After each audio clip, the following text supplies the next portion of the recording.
conversamos um pouco sobre isso.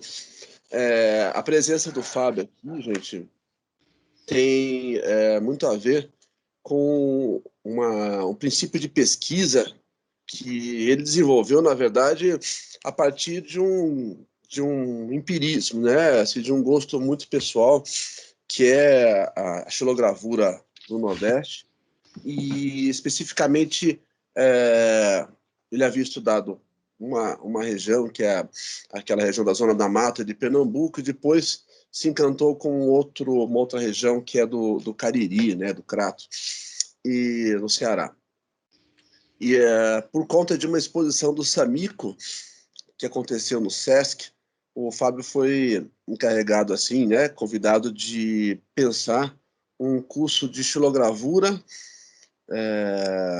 e também de explicar essa exposição para os alunos. Então, antes de começar esse curso, ele fez uma viagem e foi, se me corrige depois, viu, Fábio? Ok, Foi isso mesmo. para o Cariri, foi vivenciar o processo in loco, né? Ou seja, ele ficou um tempo com dois cordelistas lá, dois gravadores, assim, que são figuras muito surpreendentes, né? E ele vai mostrar para vocês. E esse procedimento rendeu, assim, uma experiência do fazer, né? Já que a gente falou ontem da mão, né? Do fazer, que é inigualável, né? Que você não obtém isso em fontes literárias. Então, contato com as pessoas, com as ferramentas, com os suportes, com o pensamento deles, e, sobretudo, com esse universo do cordel, que é uma coisa para quem faz e outra coisa para um grande público, né? Que existe um glamour do cordel que muitas vezes não corresponde ao contexto em que ele foi engendrado, né? Então, o Samico, ele, de maneira assim bem arredia, né? Ele sempre fugia dessa pecha de ser associado ao cordel, né? Porque não, porque o cordel é uma coisa, meu trabalho é outra. Mas na verdade, claro que ele tem cordel, né? Isso faz parte de um teatro dele, assim. É lógico, é um processo mais refinado e tal, de corte, de impressão e tudo mais. Mas ele tinha, lógico, um lastro cultural que muitas vezes resvalava no imaginário do cordel, né? O imaginário do cordel, ele é tributário de coisas que vocês nem imaginam, desde de casos populares locais até, por exemplo, fábulas das Mil e Uma Noites, né? Ou de elementos filtrados de uma cultura chamada erudita. Então, ele é muito interessante nesse aspecto, exatamente por apresentar essa mescla, né, de universos. E o Fábio, ele fez esse trabalho que eu achei exemplar, né, de entender o processo, o fazer, a transição do popular para o erudito, ou seja, das feiras para a galeria também, né? A gente pode pensar dessa forma, já que está estudando o mercado. Então, acredito que isso que o Fábio fez virou depois um texto, foi publicado na, na revista Gama de Lisboa, mas aqui nós vamos ter um outro enfoque, que é um enfoque um pouco mais profundo, com imagens, com filmagem e tudo mais. Queria primeiro agradecer ao Fábio, viu, por essa gentileza, e abrir a palavra para vocês aí. Não sei se a Eliana quer falar alguma coisa. Não, só queria agradecer o Fábio de ter aceitado o convite, de estar aqui entre nós, compartilhando a experiência dele e todo esse processo que ele desenvolveu aí dessa pesquisa. Bom, gente, quem tem que agradecer sou eu. Eu que agradeço o convite. Aí é um prazer muito grande estar aqui com vocês. E vamos levar essa coisa como um papo, né? Para a gente não ficar num monólogo muito chato, né? Esse negócio é chato. Eu gostaria de estar ao vivo, inclusive gostaria de estar ao vivo num ateliê, né? Onde a gente pudesse ver imagens. Eu tenho uma infinidade de imagens populares lá na nossa mapoteca, e tem uma infinidade de tacos também gravados, que seria interessantíssimo a gente pegar na mão nesse momento. Mas a gente faz o que pode, quem sabe um dia a gente possa reexaminar tudo isso, né? Mas, assim, como é que esse troço surgiu, né? Essa coisa É o cordel, mas não é tanto. É a Chilo, mas não é tanto. É a cultura nordestina como um todo. Eu fui um jovem da década de 70. Né? E na década de 70 estava uma moda, né, fantástica no Nordeste. O Nordeste ficou cult. Quer dizer, a cultura popular nordestina foi alavancada, principalmente por Ariano Suassuna, né, a uma categoria de hipercult. A própria gravura de cordel, ela foi alavancada, porque a gente tem uma mania de associar a gravura, a xilogravura de cordel, ao gosto popular. Na verdade, o pessoal detestava, o público em geral odiava essa gravura. Eles gostavam realmente de imagens muito mais realistas, né? Mas eu vou conversar um pouquinho como é que essa coisa acabou se transformando na Chilo e depois o pessoal alavancando isso à categoria de cult, né? Então, eu como um jovem artista da década de 70, fui várias vezes para o Nordeste atrás de pérolas populares, né? Não era simplesmente de livretos, mas de tudo. Tive em Caruaru várias vezes, visitei Mestre Silvino, visitei as filhas do Mestre Silvino, tomei café com outros, fui a Tracunhaém, conheci Maria das Carrancas, enfim, andei fundo nessa primeira etapa da vida aí, dentro dessa cultura nordestina que me impregnou violentamente. Nessa época, eu fazia metal, eu não fazia chilo. E por causa dessa coisa, dessa impregnação pela essa cultura, né, popular, eu acabei indo um pouco mais para Chilo, embora eu tenha optado para não ficar absurdamente contaminado pelaquela linguagem, eu fui para Chilo de topo, que não tinha muito a ver, que não era possível a gente reproduzir aquelas imagens naifes, meio toscas do cordel, né? Então, mas o imaginário que vindo do cordel, ou o imaginário da cultura popular influenciando a cultura mais erudita, foi muito forte na década de 70. Ariano Suassuna foi um dos responsáveis. E isso também aconteceu com o Samico, né? É por isso que eu vou falar aqui um pouquinho do Samico, vou falar um pouquinho dos gravadores populares e tal, dessas experiências todas, né? Bom, eu vou tentar botar aqui um PowerPoint só para eu poder me basear, que eu também apago umas coisas da cabeça, eu não vou conseguir lembrar de tudo, então às vezes essa coisa aqui dá uma força. Vamos lá. Bom, gente, então vamos falar um pouquinho de uma coisa muito incrível. Como é que pode, né, um fenômeno como a literatura de cordel... Eu vou começar a chamar de literatura de cordel porque é o nome mais usual. É um nome que foi enfiado aqui justamente na década de 70, e os puristas detestam esse nome. Porque, primeiro, cordel é alguma coisa que não existe no Brasil.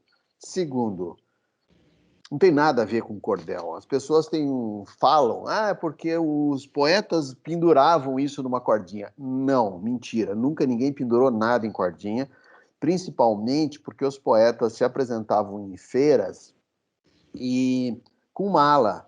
Porque chegava o rapa, os caras tinham que correr. Não dava tempo de tirar de varal porcaria nenhuma. Isso era uma coisa de português, né? O português, sim, que pendurava as coisinhas lá e chamava de cordel. Mas nós não... Aí, como veio para o Brasil esse nome, alguns puristas falaram, não, é folheto, é folheto, é folheto. Aí o Ariano Suassuna falou, não, cordel é um nome bonitinho. O J. Boys falou, até que eu gosto desse nome. Pronto, pegou. Aí todo mundo fala cordel, cordel, e até hoje se fala cordel, tá? Eu vou tratar de cordel porque é o mais conhecido, mas o nome mesmo são folhetos. Então, esses folhetos, como é que esses caras vieram parar no Nordeste, cara? Isso é uma curiosidade que sempre foi muito colocado. O Nordeste é sabidamente um lugar onde, no início do 20, 60% da população da zona rural eram analfabetos. Então, como é que uma literatura avança tão fortemente dentro de uma questão, ou de um país, ou de uma região de analfabetos, né? Então, assim, tem uma característica legal do Nordeste, que todo mundo que visitou e que foi para o interior e sabe, hoje já é um pouco diferente, mas lá no começo do 20, é, ela, a cultura nordestina era meio setecentista, assim. Eu digo que é até menos, era até medieval, sabe? Era uma coisa muito, muito, muito diferente de uma cultura das cidades, e é isso que chamou a atenção fortemente nossa, né? Que você poderia visitar os anos 700 ou os anos, né?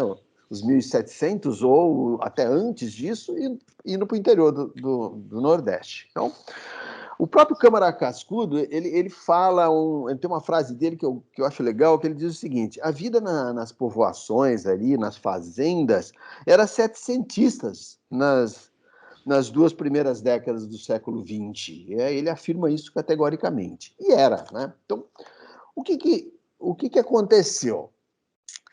Vieram dentro da bagagem cultural dos colonizadores, então vieram aquela literatura oral, né? Que veio da Europa, e veio essa literatura oral. Claro que esses colonizadores que a gente estava falando não eram sumidades intelectuais, eram também pessoas extremamente populares, principalmente aqueles que se embrenhavam no sertão, e eles tinham aquela sua cultura já herdada também dos menestréis, eles tinham lá essa cultura, e isso pegou bem ali. O pessoal curtiu isso. Vamos pensar então, né, que eu tinha uma população extremamente pobre, pouco letrada. Eu tinha uma cultura praticamente setecentistas, ou até antes, ou até medieval. E aí entra uma coisa que começa-se uma coisa que é a tradição dos cantadores, dos repentistas, aqueles caras que ficam lá cantando. E isso eles imitavam essa cultura oral que vinha, né? E essa cultura oral que deu essa transformação aí nos cantadores, eles não deu assim muito certo de cara, né? Não deu muito certo de cara, mas a gente sabe que teve uma figura, sempre tem uma figura, né, que a gente destaca. É legal destacar uma figura, embora isso tenha sido um movimento meio coletivo, mas tem uma figura que ele se chamava Silvino Pirauá. Silvino Pirauá. Esse cara, ele estruturou uma narrativa em cestilha, porque o que vieram com os caras eram tudo quadrinhas, principalmente as quadrinhas portuguesas, né? Aí ele viu que as quadrinhas eram muito ruins para cantar do jeito deles, então ele botou as cestilhas, e aí que nasceu a questão. Então, esse Silvino é que colocou essas cestilhas que virou moda, desses cantadores populares. Dos cantadores populares, esses sim andavam com violão e declamavam poemas que eles herdaram e mais as repentes que eles inventavam na hora. Aí começou essa tradição ficar muito famoso, muito bem estruturado lá nas feiras e nos lugares, né? Daí, para nascer uma poesia popular baseada nas cestilhas, foi um passo. Nasceu aí então essa poesia popular, né?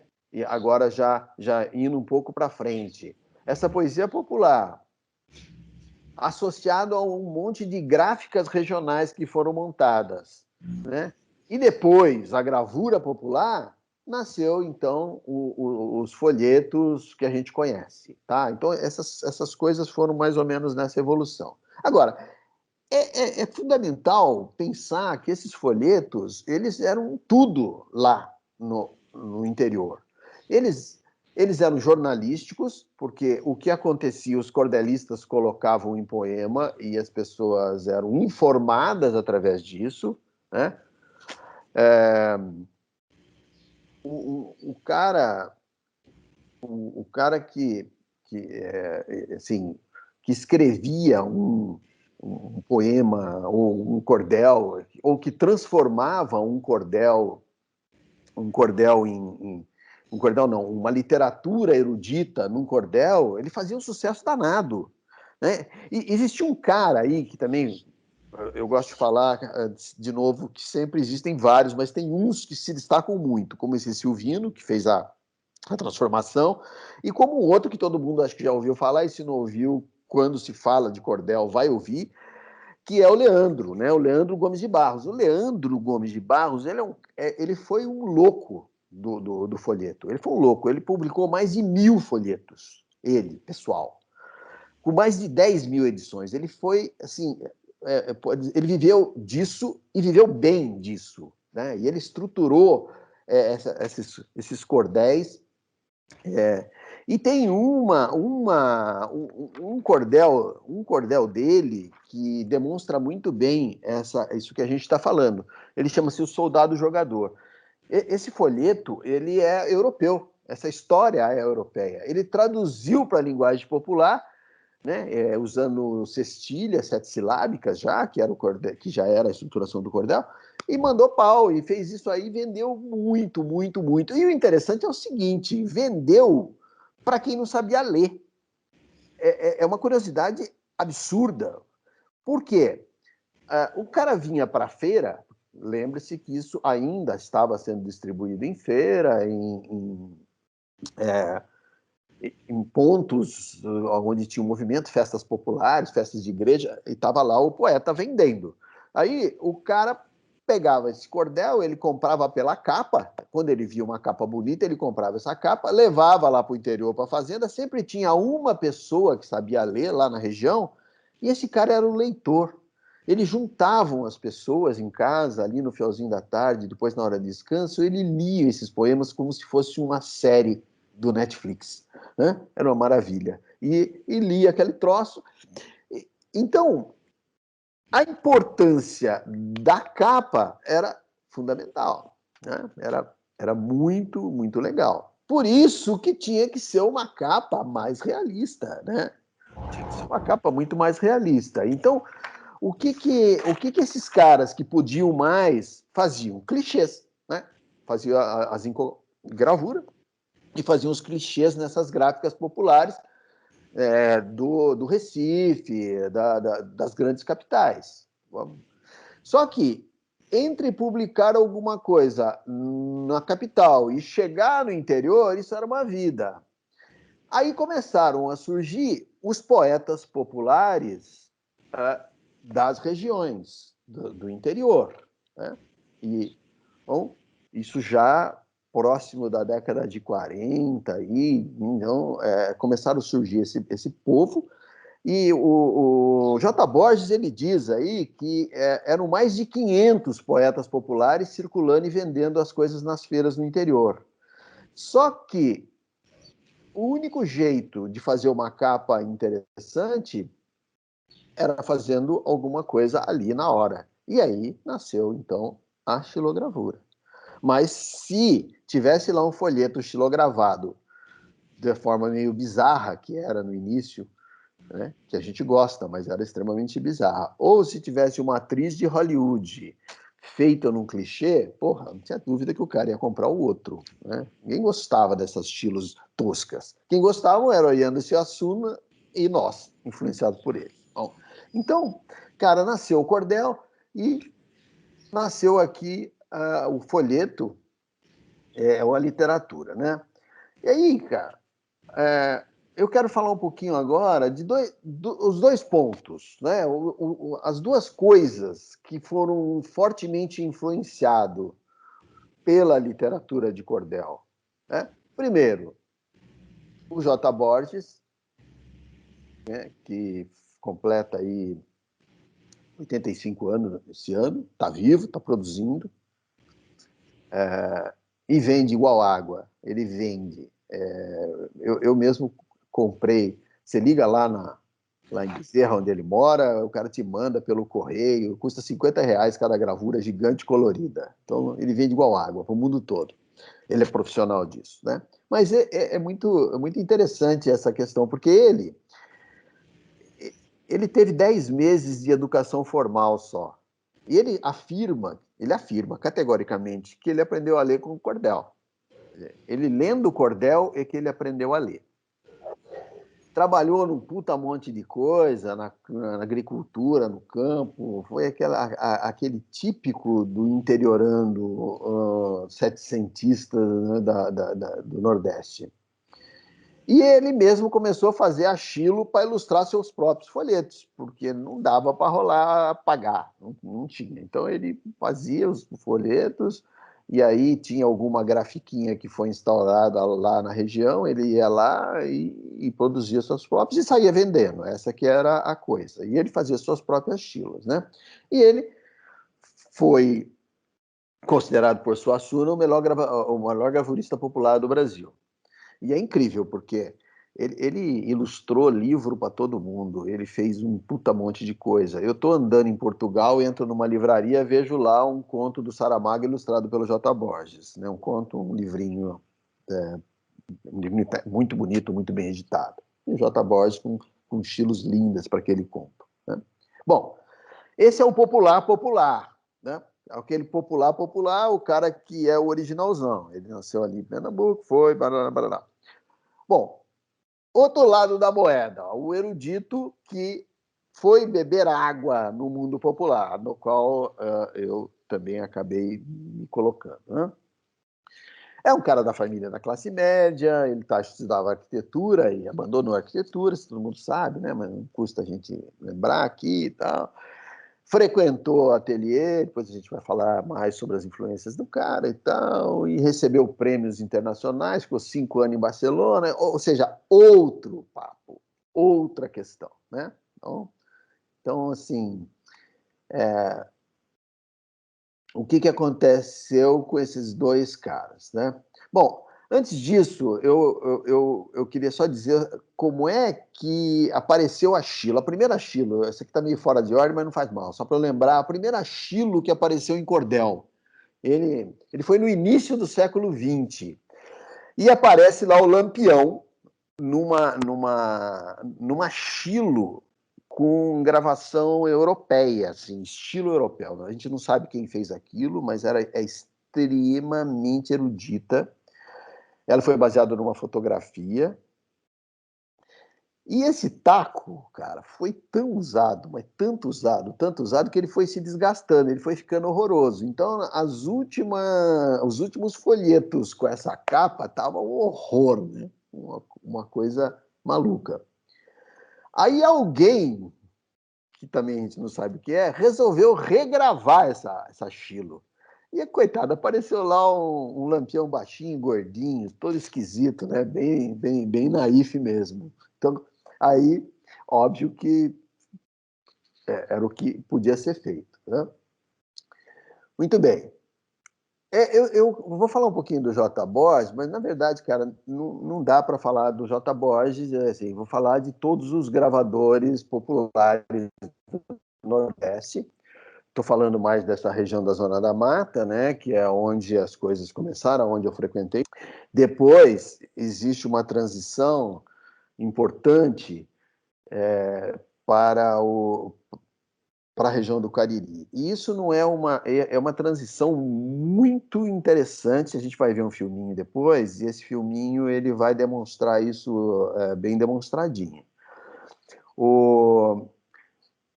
Bom, antes disso, assim, antes de eu falar do J. Borges, já que eu falei dessa transformação, assim, depois que o Leandro fez aqueles 1000 coisas, milhões de coisas, apareceu um empresário. Sempre tem um empresário, né? Um puta do empresário, um cara assim que estruturou e começou a vender, os folhetos loucamente. Ele se chamou João Martins de Ataíde. A gráfica do Ataíde, se você pegar os folhetos antigos, vão estar lá, gráfica do Ataíde, né? Ele foi importantíssimo, né? Você sabe que tem uma história muito interessante. Ele se estruturou na década de 20 e se tornou o maior editor do cordel do Brasil, assim, de longe, talvez até um dos únicos, fora os popularzinhos que estavam no interior. Então ele fez tudo, fez um monte de coisa.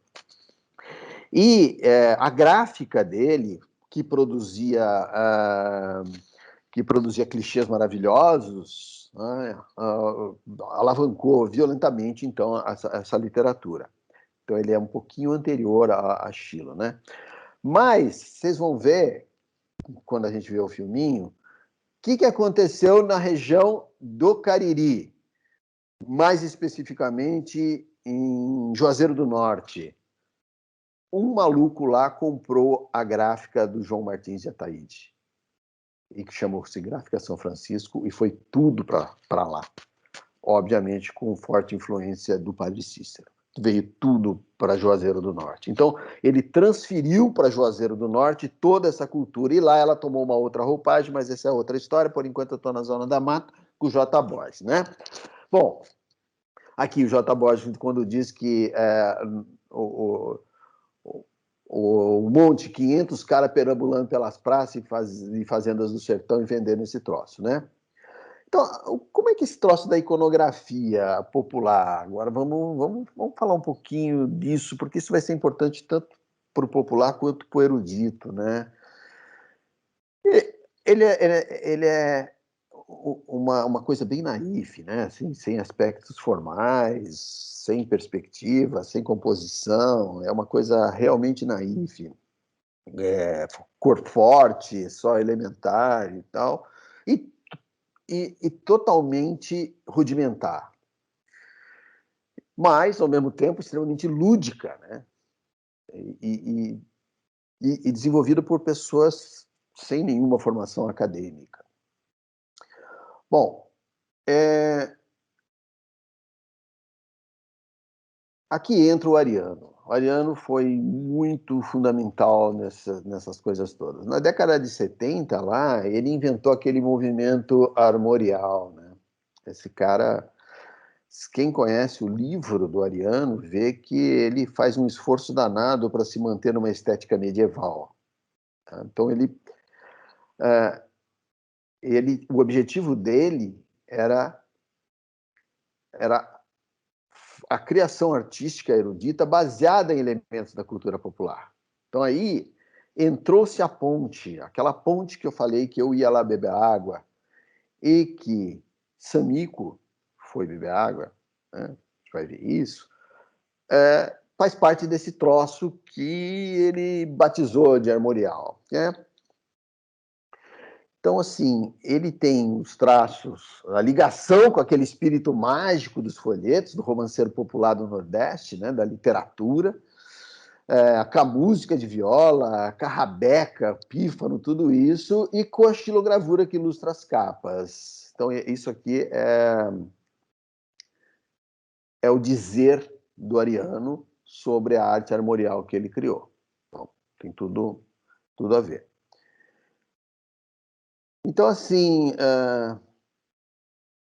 aqui eu já disse, né? Todos nós aí tomamos muita água na década de 60 e 70, então a gente mergulhou fundo naquilo que já fazia J. Borges e sua turma, como cordelista, tentando absorver, tentando incorporar aquele mundo mágico, repleto de coisas, santo, pássaro de fogo, serpente, boi encantado, aquela coisa toda do popular nordestino, que nos é extremamente grato nesse país, né? Quer dizer, é maravilhoso tudo isso, né? Como dizia o J. Borges, diabo, mulher e cobra são os que mais realçam numa gravura. Então, a gente pode falar um monte de coisa de forma erudita, ele aqui, com o seu popular, ele fala, mulher e diabo e cobra tem tudo a ver um com o outro, né? Isso é uma loucura. E já o Frederico de Moraes, ele tem uma outra questão, que é uma simetria semântica entre as coisas, né? Os binômios, os dualismos, né? A coisa binária, efetivamente, que é muito forte no medieval nordestino, que é Deus e diabo, bem e mal, céu e inferno, realidade e fantasia. Sabe? Bom e o mal é a tônica de toda essa essa coisa popular. É até hoje, né? Quando você pega qualquer cultura um pouco mais popular, eles são dicotômicos, ou seja, bem e mal. Muito bem. Então, essas questões aqui, a gente pode começar a enxergar umas coisas assim interessantes. Por exemplo, olha só essa gravurinha do J. Borges de um lado e a do Samico do outro. Dá para a gente entender que as linguagens gráficas na estruturação dos personagens existe uma similaridade, mas o tratamento gráfico é absurdamente outro. Então, assim, esse aqui é original, popular. Então, esse aqui é o anjo e o diabo. Isso aí é exatamente essa é a coisa. E lá é o Apocalipse do Samico. Essa aqui é um clássico do J. Borges, é um clássico. Ele fez um poema, ele fez um folheto, onde ele narra a chegada de uma prostituta no céu, e essa é a capa. É incrível. Se algum dia alguém tiver paciência, deve ter fácil na internet aí, puxa esse folheto e ele é muito interessante, que a prostituta faz a maior confusão com São Pedro e com todo mundo. É muito louco. Então, você demonstra exatamente essa coisa, né? Isso que ele falou é muito sério. Então, o capeta tentando puxá-la para o inferno, São Pedro querendo trazê-la para o céu, todo mundo com profundo interesse na prostituta. Muito, muito maluco, e vale a pena a gente entender isso. E, do outro lado, o pecado do Samico, que trata mais ou menos do mesmo assunto, mas de uma forma, de um tratamento gráfico impressionante, né? Aliás, o Samico tem um tratamento gráfico que deixa a gente pasmo, em termos de estilogravura. Não é à toa que ele fazia uma por ano só. Então, Ariano Suassuna, que foi refletido, que puxou o saco de ambos, ele no sertão, com todos os seus componentes do sertão aqui, e a Tentação de Santo Antão do Samico. Né? Similaridades entre as coisas, falando ambos de uma forma totalmente erudita. Um custa R$50, outro custa R$11.000, e estão tratando assim do mesmo imaginário. Né? O Romero e a Serpente, isso é muito também, né, muito, muito interessante. A serpente, que significa o mal, significa o Satanás, e o Romero fazendo as suas coisas. E aqui, uma clássica imagem do Samico, que demonstra o Juvenal e o Dragão, de um folheto do Leandro, né, que também é fantástico. Se vocês um dia quiserem lê-lo, está disponível na internet. E essa é uma capa totalmente inspirada nesse. Depois eu tenho a comparação entre as capas, né? Bom, agora eu vou falar da questão. Então, para compreender um pouco mais essa questão toda, eu acabei indo para o Cariri. Por que eu fui parar no Cariri? Nós tivemos lá no ateliê, eu e Jorge fizemos lá no ateliê, participamos de um coletivo onde chamava-se Caixa de Umburana. Umburana é a madeira nordestina maravilhosa. Se algum dia alguém quiser experimentá-la, vai ter que sofrer um pouquinho para conseguir, porque ela já está meio controlada, não está fácil conseguir uma umburana para fazer o machilo, mas é uma madeira maravilhosa para chilo. Aí que a gente consegue... Para eu entender como é que esses caras conseguiam, com tão pouco, gravar uma imagem do nível que eles gravavam, eu tive que conhecer essa madeira. E foi aí, lá no nosso ateliê de São José, que nós conhecemos essa madeira. Vieram uns xilógrafos do Crato, e lá os conhecemos, pegamos essa amizade, e principalmente o Carlos Henrique, o Maíque e outros caras que estavam lá, Maércio e o Carlos Henrique, foram os dois caras que eu mais fiz contato. Eles são do Crato. Aí eu liguei pro Carlos, falei, Carlos, eu preciso ir aí, cara, eu preciso entender o que tá rolando aí, você me ajuda. Ele falou, vem embora, cara, vem embora. E aí ele me levou numa visita lá na Lira Nordestina, que é lá em Juazeiro, do lado, né? Crato e Juazeiro são colados. E eu tive contato com o Zé Lourenço, que hoje é um dos mais importantes xilógrafos dessa região. Todo lugar que você olha por aí tem uma imagem de xilogravura, você vai ver lá, tá Zé Lourenço, tá? Então, eu fiz um filminho aí, eu gravei uma entrevista com o Zé Lourenço, um papo meu com o Zé Lourenço. Eu gostaria de pedir para Eliana colocar, porque se eu para botar o PowerPoint já sofri, acho que o filminho não vai rolar não, né? Então eu vou tirar a minha compartilhação aqui, olha. E agora a Eliana compartilha aí. Ô, Fábio, só um instantinho. Eu queria ressaltar uma coisa muito que me impressionou muito, que foi a diferença entre a xilogravura feita pelo pessoal do Ceará em relação ao pessoal de Pernambuco, né? A, a iconografia é bem distinta, né? E o tratamento gráfico é outro. Acho que muito se deve também à própria madeira da amburana, você não acha? Ele se deve. Eu acho assim, principalmente a umburana, que é uma coisa importante nisso tudo, mas o Crato e Juazeiro do Norte, eles sempre foram muito mais requintados do que o interior de Pernambuco, a Zona da Mata e o próprio Recife. A cultura popular lá, até hoje, é extremamente mais requintada. Né? De todos os lugares do Nordeste que eu tive o prazer de conhecer, o Crato foi o mais requintado em tudo, né? Inclusive em educação, universidade, coisa, é muito interessante aquilo tudo.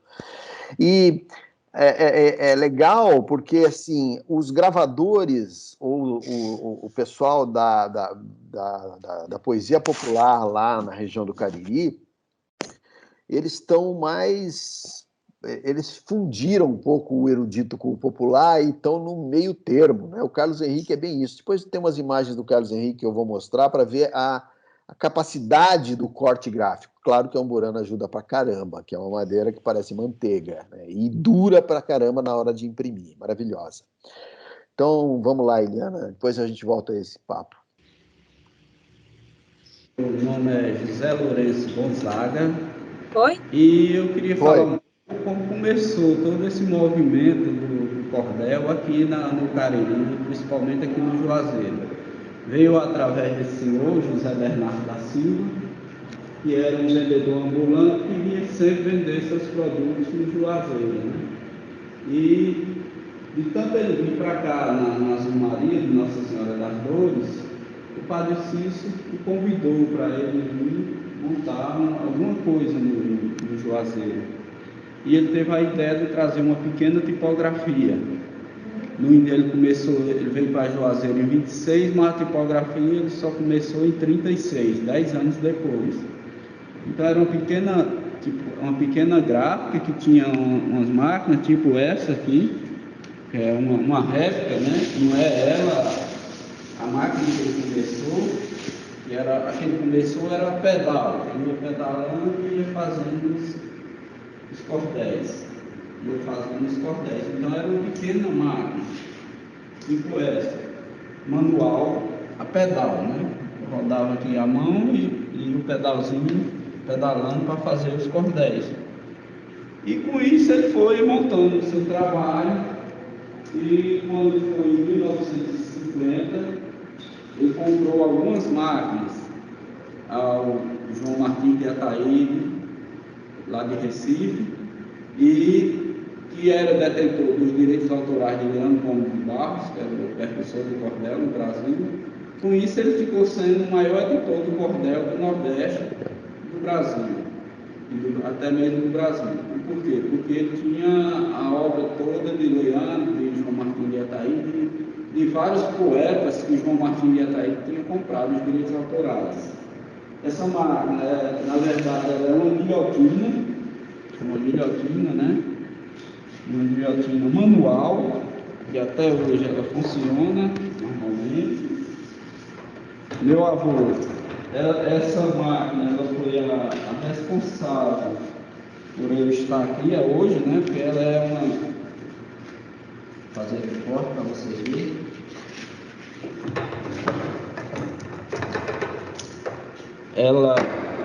Ele ficava o dia cortando papel, era quem cortava os papéis. Então é uma máquina que funciona até hoje. Um corte. Mesmo com toda a tecnologia, ela continua trabalhando normalmente. É uma guilhotina que a gente usa a prensa para fazer a estilogravura, imprimir a estilogravura daqui da produção. Aí com isso veio essa máquina para cá, para Juazeiro, e veio essa grande, que antes era aquela máquina pequena, era uma máquinazinha pequena, que só fazia 4 páginas de cordel, e os romances, a maioria era tudo coisa grande. Então o José Bernardo comprou essa daqui, que já fazia 16 páginas de uma vez. Ela era uma máquina francesa,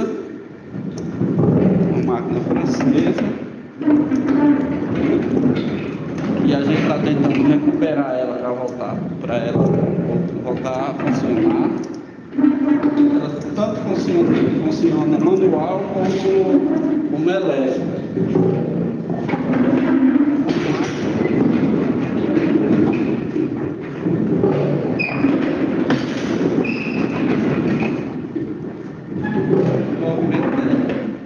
Aqui precisava de 3 pessoas, uma para rodar, uma para botar o papel e outra para juntar as cores, né? Então era uma máquina, no início era manual, só que depois que botaram para ela funcionar elétrica, aí o cara que rodava aqui não precisou mais, ele já rodava elétrico e precisava só 2 pessoas. E todo os textos eram montados com tipo, né? Com tipografia. E a gente tem alguns ainda. E a gente ainda faz algumas coisas em tipografia, né? A maioria ainda tem alguns tipos de madeira, né? Esses são tipos de madeira. E a gente usa às vezes para fazer cartaz. A Juazeiro do Norte, isso é feito em tipo de madeira. Em estilogravura, vocês gravam aqui mesmo, você faz aqui mesmo, você tem as ferramentas? Aqui a gente tem as ferramentas da estilogravura e tem também as capas originais que vieram em 1950 para cá, que são as infogravuras. Foi exatamente essas infogravuras que deu origem à estilogravura para o cordel aqui no nosso carinho. Aqui a gente tem algumas capas de alguns clássicos da literatura do cordel que vieram para cá em 1950 e até hoje eles estão em perfeito estado. Tanto que a gente vai tirar vai fazer uma edição dos clássicos, aí passa uma tinta, que é um processo manual, né? De como a gente imprimir uma estilogravura manual. Estou aqui imprimindo.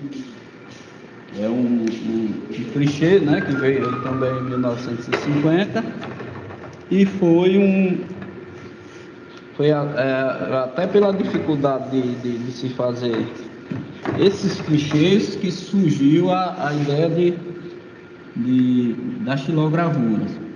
Você vê que apesar de ser antigo, mas continua em perfeito estado.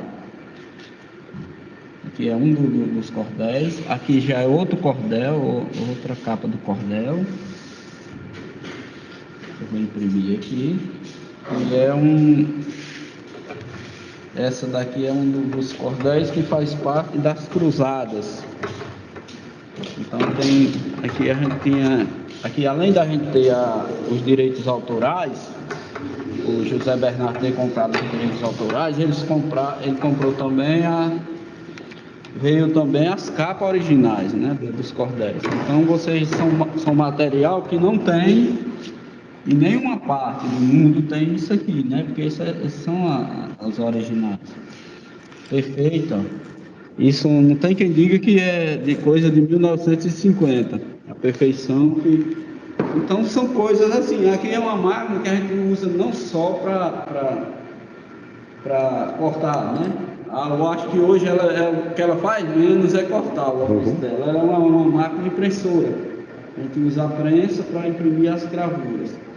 A maioria das partes, por exemplo, essa gravura, nesse tamanho, a gente não tinha como imprimir uma matriz dessa. Você não tem como imprimir a não ser nela, ou então na mão, manualmente, né? Esse é um trabalho mais recente que a gente fez. Esse ano está fazendo 30 anos que a gente trabalha com xilogravura, né? Todo dia. E 40 que a gente está aqui dentro da tipografia, mexendo a gente veio criança ainda, trazido por meu avô, tanto eu como meus irmãos. Vieram primeiro meus irmãos e depois eu vim. Então eles moravam com ele e a gente veio. O José Bernardo meu avô era afilhado dele, né? Era uma pessoa acessível nesse tempo. Graças a Deus, as crianças não era trabalhar, as crianças podiam estar envolvidas naquele movimento do cordel. É tanto que a gente aprendeu até a recitar algumas coisas. Por exemplo, a chegada de Lampião no inferno. Diz: um cabra de Lampião, por nome Pilão Deitado, que morreu numa trincheira no certo tempo passado, e agora pelo sertão anda correndo visão, fazendo mal assombrado. E foi quem trouxe a notícia que viu o Lampião chegar. Nesse dia o inferno faltou pouco para virar, incendiou-se o mercado, morreu tanto cão queimado que faz pena até contar. É um rumor que até hoje não ultrapassa, né? Essas formas como eram escritos os cordéis eram um pouco diferentes. Por exemplo, um cordel de romance, né? Como Zezinho e Mariquinha. Então era um cordel que falava como iniciava a poesia, né? Como as pessoas tinham a sensibilidade de fazer aqueles poemas.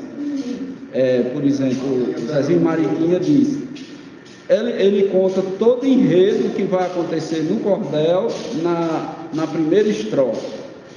Em 2 estrofes ele diz tudo, né?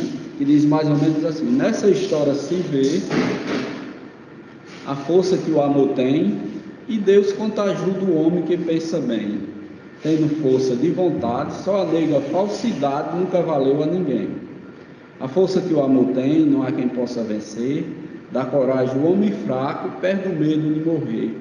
Fica veloz como o vento, cria ferida por dentro, quem está por fora não vê.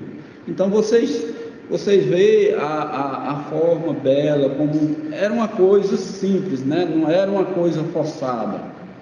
Não era como a gente diz hoje, uma poesia de computador, que o cara sai e o computador sai corrigindo as palavras, tudo. Não. Aqui era uma poesia tirada de dentro do poeta, né? Era um poeta que vivia aquilo no dia a dia. Bom, legal, obrigado, Eliane. Nada. Olha só, algumas coisas interessantes aí com o Zé. Primeiro, esse cara, ele não é um poeta popular, ele é um xilógrafo, ele faz xilogravura diariamente, ele é profissional. E ele fala de cordel o tempo todo, ele fala o tempo todo do poema, né? Então, quer dizer, o cordel popular, ele tem uma ligação muito forte com o poema, isso todos nós sabemos. E capa de cordel hoje, lá na todos os lugares, né, do Nordeste, mas no Cariri é fortíssimo o cordel. Não é uma coisa assim que hoje está derrubada, não. Eu tive a oportunidade de ir num congresso, não era um congresso, era uma reunião anual dos poetas cordelistas. Cara, estava lotado de gente. e as pessoas declamando poemas novos, e não é mais só os populares, tinha médicos, tinham juízes, caras que todos eles fazendo poema popular, de uma forma popular, muito interessante, né? E cordelista e xilógrafos ali que fazem as capas, capas muito mais assim, realistas do que eram feitas naquele tempo ou que é feito pelo J. Borges, né? Eu vou dar uma voltada aqui, gente. Se desculpa, se alguém quer falar alguma coisa? Parece que está assim, muito monólogo, né? Mas não sei aí, alguém quer comentar? Eu vou Fábio, passar. Oi. Fábio, está tão interessante a sua narrativa e é difícil cortar no meio, sabe? Pode cortar à vontade. É, Eu só não bem sei se depois eu legal. consigo Aliás, eu retomar. achei interessante a impressão deles. Eles usam aquela guilhotina, né, de papel para imprimir os Sim. tacos. E olha, e mais interessante ainda é que eles usam ao contrário da gente. Eles usam sempre o papel por baixo e o taco por cima, virado de ponta cabeça. Todos Não, os que mas eu conheci isso é um ateliê de estilo lá da FMG, eles usam assim também. usam assim também. Isso é uma Vai ver que a herança. Liana é uma cordelista, a gente não sabia, né? É uma herança já das gráficas, né? Onde fica ao contrário. Lá eles usam só assim. Mas eles usam isso. Então, quer dizer, vai indo por etapa. Aperta aqui, aperta ali, aperta ali. Então, é muito interessante. É uma pena que a gente não está aqui ao vivo a cores, porque essas capas ficaram comigo. Eu as tenho lá no ateliê. São muito lindas, realmente. São muito bonitas. Então, vou tentar novamente fazer uma coisa aqui. Oba, deu certo. Apareceu? Apareceu, né? Sim. Bom, aqui então o Zé Lourenço. Ó, o Carlos Henrique, eu botei aqui uns tacos feitas, todas essas são capas de cordel, tem o mesmo formato da capa do cordel, né? Olha só o corte desse cara, olha só óbvio, naif popular, né? Mas em termos de narrativa, ok, é extremamente popular, mas em termos de corte é extremamente erudito. É muito legal esse corte. É possibilitado, obviamente, pela maravilhosa capacidade da madeira, mas também pelo estilo, né, deles. E a primeira coisa que o Carlos Henrique me deu quando eu cheguei lá foi um canivete, esses canivetes pica-fumo, né? Ele falou para mim, Fábio, é assim que se faz xilogravura, não é com goivas importadas maravilhosas como você faz, é realmente com canivete. Bom, aí eu disse a ele o seguinte, Carlos, deixa eu entender um pouco, como é que se faz uma capa de cordel? Me mostra. Ele falou, bom, então é o seguinte, primeira coisa, a gente lê, está dizendo que não está muito bom a minha conexão. Primeira coisa, a gente lê o cordel. O poeta lá escreveu, manda para você. Aí ele me deu lá um cordel para ler. Aí eu li lá o cordel, era um cordel meio... Pegamos aleatório, de um monte que tinha, eu peguei um só, para não ter nenhuma questão de, vou fazer esse que eu gosto mais. A gente pegou uma, saiu realmente um que eu acho que deve ter sido desenvolvida por um poeta crente, sabe? Um poeta evangélico, porque falava sobre os malefícios do cigarro e do álcool. Então, certamente, era um dos tipos de cordel que são os cordéis de educação do povo, né? Tem vários lá. O que é distribuído nas escolas contra a dengue na época e provavelmente contra o coronavírus agora eram cordéis. Então, é muito legal. Por isso que ele fala lá no filminho, cordel de romance. Então, tem a categoria romance, tem a categoria jornalística, e aí vai. Bom, aí eu peguei e li aquele cordel e tem aqui a evolução do processo. Eu fiz lá o primeiro desenho, pode ver que é um desenho, é um esboço extremamente erudito, né? Um esboço onde eu fiz lá uma caveira, fiz lá um cigarro, uma bebida, uma fumaça e tal. Aí falei, bom, Carlos, agora transforma isso numa linguagem extremamente popular. Aí ele transformou. Ele forçou um pouco a barra para ficar mais popular do que ele consegue gravar, para me demonstrar como é que seria um cara assim, né? Aí ele fez, esse segundo desenho foi uma interpretação do meu desenho de uma forma popular. Gravamos com o canivete de picar fumo, esse taquinho de umburana, e depois imprimimos, né? Então, assim, é um processo realmente do erudito para o popular. Esse foi o processo aonde saiu das capas realistas, dos clichês, e foi parar lá na Chilo, gravado por uma pessoa que não era lá um grande artista do ponto de vista de realismo, de capacidade realística. Mas extremamente interessante essa brincadeirinha aqui. Bom, vou voltar agora para o outro lado da moeda, né? A gente foi aí do erudito para o popular, agora eu quero falar do popular para o erudito, né? Assim, o que Samico fez, que era mais ou menos o que eu também pensava em fazer e tal, né? O que é o Samico, né? Bom, tem aqui uma fala do Mubarak, né?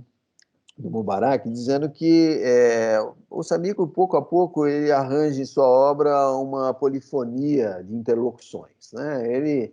Ele usa, inicialmente, ele vai muito para a escola do Horto, com o Kohler, né? Com Adolf Kohler, não sei se vocês devem conhecer.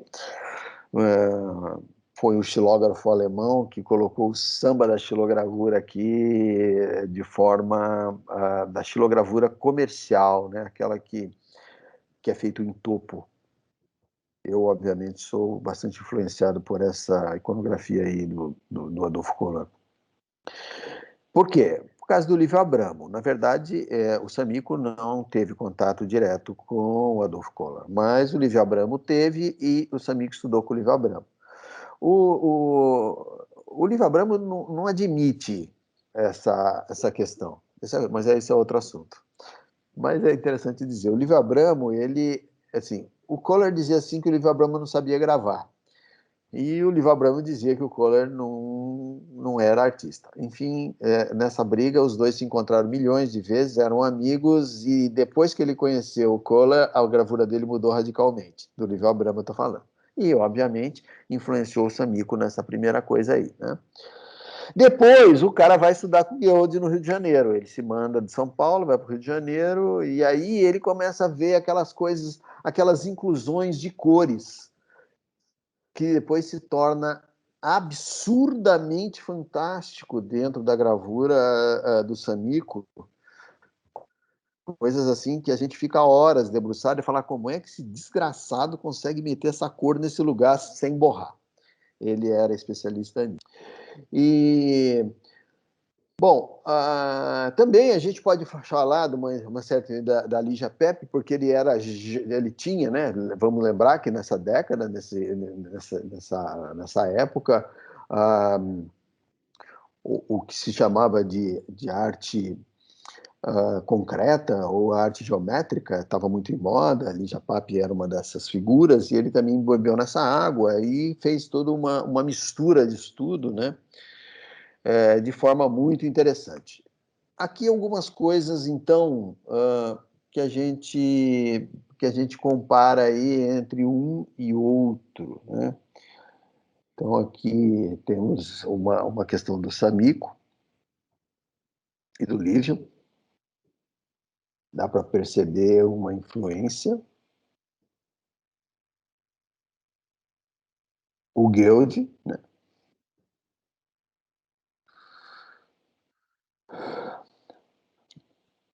Olha o corte do Lívio, olha o corte do Samico. Tem a ver. E aí entra o cordel. Como é que o cordel entra na vida do Samico? Ele é um artista super erudito, ele nunca teve envolvido com o cordel, duvido que ele tenha lido cordel na sua adolescência. E aí teve Ele foi, né? Deixa eu ver se eu falo disso. Não, ele foi para Barcelona, ficou lá e voltou de Barcelona para o Recife na década de 70. E ficou meio perdidão, né? Porque ele estava lá em São Paulo, depois foi lá para o Rio, depois ganhou o prêmio, foi para Barcelona, e eu acho que estava naquelas crises de imagens. E ele foi falar com o Ariano, e o Ariano falou para ele: ó, Samico, presta atenção na cultura popular, presta atenção. Já era dentro do Armorial, falou assim, presta atenção na iconografia, presta atenção na poética popular, leia Cordel, blá, blá, blá, blá. Então, ele obedeceu, né, todos nós obedecemos, ele obedeceu e começou a trabalhar. Então, aqui tem essa questãozinha que eu mostrei já lá atrás, que é a capa original, né, do Juvenal e o Dragão, do Leandro, e a gravura feita pelo Samico. Essa coisa. Para falar a verdade, tem hora que eu fico olhando para essas duas gravuras, eu não sei qual que eu escolho. Hora eu escolho uma, hora eu escolho a outra, do meu gosto, sabe? Eu gosto muito dessa gravura da capa do original do Leandro. Né? É muito, muito legal, muito interessante. Bom, mas o Samico, cara, ele lá, depois que ele obedeceu aí o Ariano e tal, ele começou a voar um pouquinho. Ele começou a se interessar por outras coisas. Ele extrapolou o mundo nordestino e foi para um outro reino, um reino mais imaginário, mais louco. E aí entra o Eduardo Galeano, cara. Ele entrou, ele leu e ele se baseou, depois dessa fase cordelística dele, ele começou a trabalhar muito forte com a Memória do Fogo, né, do Galeano. Não sei se alguém teve a oportunidade de ler, são uma série incrível, um monte de contos que ele foi pensando aí no mundo popular. E aí as gravuras dele começaram a refletir, começaram a descrever esses contos. Eu tenho dois exemplos aqui, eu acho que seria oportuno eu mostrar, Jorge. Vale a pena? Claro, Fábio, por favor. Ok. Por favor. Bom, eu tenho duas gravuras aqui que chama-se a Via Láctea, do Samico. Ele fez duas gravuras chamadas Via Láctea. Essa primeira que eu estou mostrando aqui e essa segunda que estão aqui. Eu gosto mais, obviamente, da segunda. Aqui demonstra realmente essa geometria dentro da obra xilográfica dele. O tratamento com cores que foi influenciado por Guild, mas o Guild ele fazia isso de forma direta, o Samico não, ele construía uma placa inteira só para colocar essa florzinha vermelha aqui, com uma precisão absurda, ele colocava isso sem vazar nada. Ele era marceneiro, então ele construía, o primeiro andar do sobrado dele era marcenaria, ele construía as coisas, os tacos dele e os registros de forma com máquinas precisas. E ele usava PQA marfim para gravar, que é uma madeira também do Nordeste super boa. Eu usei muito marfim. Marfim é uma delícia de gravar, né? Vocês sabem disso. Muito bem. O que é isso aqui? A gente olha, o Samico não gostava disso que eu estou fazendo, não, cara. Ele ia arrepiar aqui. Se ele tivesse aqui, ele ia me encher o saco, porque ele não gosta disso, não. Para mim, ele queria independência entre a fonte, a descrição que a gravura demonstra. Ele não gostava da coisa da descrição. Ele gostava de, ó, tá aqui, é esse aqui, é a obra, tá? Mas está aqui o conto. O conto que deu origem à Via Láctea. Eu vou ler. A minhoca não era maior que um dedo mindinho. Comia corações de pássaros. Seu pai era o melhor caçador da aldeia dos mocetenes. A minhoca crescia. De repente teve o tamanho de um braço. Cada vez exigia mais corações. O caçador passava o dia inteiro na selva matando para seu filho. Quando a serpente não cabia mais na choça, a selva tinha ficado sem pássaros. O pai, que era flecha certeira, ofereceu-lhe corações de jaguar. A serpente devorava e crescia, já não havia jaguares na selva. Quero corações humanos, disse a serpente. O caçador deixou sem gente a sua aldeia e as comarcas vizinhas. Até que um dia, em uma aldeia distante, o surpreenderam num galho de uma árvore e o mataram. Acossada pela fome e pela saudade, a serpente foi buscá-lo. Enroscou seu corpo em torno da aldeia culpada para que ninguém pudesse escapar. Os homens lançaram todas as suas flechas contra aquele anel gigante que os havia sitiado. Enquanto isso, a serpente não deixava de crescer. Ninguém se salvou. A serpente resgatou o corpo de seu pai, cresceu para o alto, de lá se vê ondulante, eriçada de flechas luminosas atravessando a noite. Então, foi criada a Via Láctea com a serpente. Então, aqui está. Incrível, hein, Fábio? A Incrível. conexão é muito forte, né? Muito, muito forte, cara. Ô, Fábio, você Diga, pode voltar o conto rapidão? Desculpa, repete? Você pode voltar o conto, Posso. a página do conto, Uhum. só para eu poder tirar uma cópia digital. Eu te mando, cara. Não precisa tirar cópia, não. É público. Isso está lá no livro do Eduardo, inclusive. Mas essa é muito legal, né? De como é que o Samico trabalha com a questão das inscrições. Eu tenho outras aqui. Se quiserem, eu posso continuar. Não sei se eu já ultrapassei o tempo, cara. Eu sou meio. Não. Fábio, pode Ô, continuar. Fábio, É. volta para aquela imagem Qual? Ah, pode ficar nessa. Essa ou essa? Pode ficar nessa também. É. Pode ser nessa também, tá ótimo. Eu lembro que você comentou uma coisa que realmente foi reveladora sobre a Chilo de Cordel, que aparece aqui também.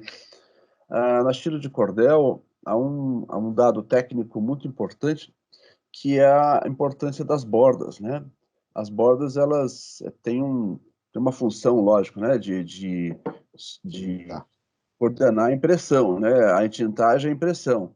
Sem as bordas, você fica com uma área a ser desbastada que é muito maior, né? Você fica com uma área sujeita à sujeira, né? O que eles chamam de sujeira. E isso também vai ordenando um pouco as imagens. Então, essa coisa meio egípcia da estilo de cordel, de colocar assim, os pés sempre no chão, né? As figuras são grudadas, né? É quase que uma recorrência, também muito em função disso. E eu tenho percebido que o Suassuna, ele faz também, o Samico, ele replica também esse mesmo procedimento, né? Das bordas e das figuras agarradas ao solo. E tem sempre também, Jorge, essa questão para as áreas em branco precisam ter suporte. Então, se você pensar Exatamente, aqui, ó, tá vendo? É a área em branco, mas ela não é tão livre assim. Tem sempre uma, por exemplo, a flecha, por exemplo, ela chega para frente, o arco mais próximo de cima, onde vai ter o outro suporte. Então, eles sempre pensam em termos de suporte também para poder fazer a impressão sem os cacos, sem as sujeiras, né? Uhum. E também porque existe uma descrição aqui, existem cenas, essas cenas, como no próprio cordel, como uma coisa, elas, ou como na iconografia da Idade Média, ele conta uma história, e essa história é muito cheia de quadrinhos, então tem uma história aqui, outra história ali, outra história lá. Agora, o que chama atenção do ponto de vista técnico, quando você olha uma gravura de cordel, realmente, vamos ver se eu encontro uma mais interessante aqui, né? Vou botar essa tosca aqui que nós fizemos. Então, ela tem aqui uma linha. Mas olha a linha do Samico, cara. É muito impressionante, né? O cara faz uma linha. Uma forma de floresta que foi cortado a laser. E o Samico era doidão, né? Além de tudo, ele criava suas próprias ferramentas. Uma das ferramentas que o Samico criou era uma goiva que, ao invés do caco ir para frente e atrapalhar o corte, ela ia para trás. Então, ele ia com a goiva e ele conseguia enxergar o traço e ir embora. E o caco, o cavaquinho que saía, ia ficando para trás. Então, ele inventou essa goiva para ele poder ir em linha reta sem interferência, sem precisar parar no meio. Então, curiosidades do maluco, né? Esse era com haste de guarda-chuva também, Fábio, ou não? Não, o Samico não. O Samico ele criava umas ferramentas interessantes. O pessoal lá o pessoal lá do Cariri, eles faziam com cabo de guarda-chuva as goivas. Eles pegavam aqueles guarda-chuvas legais, não esses chineses, que Antigos, aquilo né? não corta nem os mais antigos, né?